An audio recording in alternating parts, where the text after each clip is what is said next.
السلام علیکم. کہتے ہیں نا کہ تقدیر بدلتی ہے دعاؤں کے اثر سے. یہ میرے ہاتھ میں ایک چھوٹا سا بچہ آپ دیکھ رہے ہیں میری گود میں. اس کا نام ابو نصر ہے اور یہ ان کے والد ہیں. بڑی ایک حیران کن بات ہے کہ یہ بچہ 12 سال کے بعد اللہ تعالیٰ نے دیا ہے. اس لیے کہتے ہیں کہ تقدیر بدلتی ہے دعاؤں کے اثر سے. 12 سال جو ہے انہوں نے بزرگوں سے دعائیں کرائی, اللہ تعالیٰ سے دعائیں کی, اور پھر جو ہے ڈاکٹرز وغیرہ سب نے ان کو کہہ دیا تھا کہ آپ کی اولاد نہیں ہے. لیکن کسی بزرگ نے, کیڑے بزرگ تو انہوں نے حاجی فتح محمد صاحب, حاجی فتح محمد بزرگ ہیں, انہوں نے کہا بھی آپ کہیں بھی نہ جائیں, آپ نہ یہ بزرگوں تعویذات اور نہ علاج ڈاکٹر کس کے پاس نہ جائیں, آپ اللہ کی بارگاہ میں جائیں.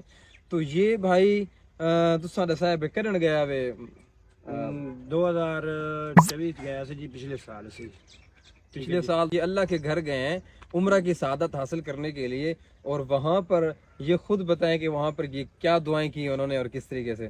اللہ سے جی دعا کیا ہے جی, اللہ بچی دے تو اس کا نام فاطمہ الزہرا رکھیں گے, تے اگر اللہ تعالیٰ بیٹا دے تو اس کا نام محمد ابو نصر رکھیں گے جی.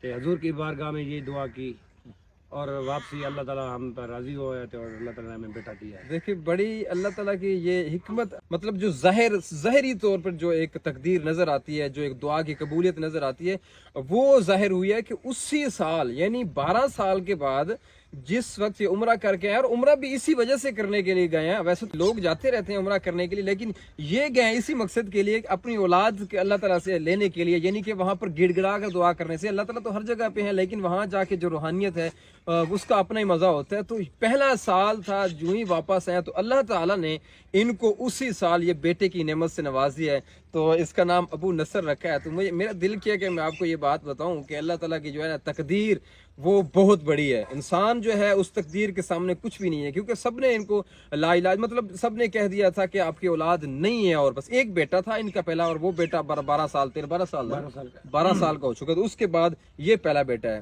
دیکھیں کتنی اللہ تعالیٰ کی تقدیر ہے. اس وجہ سے ہمیں چاہیے کہ اللہ تعالیٰ سے دعا کرنی چاہیے, اور خلوص نیت سے جو دعا کی جاتی ہے تو پھر وہ ضرور قبول ہوتی ہے.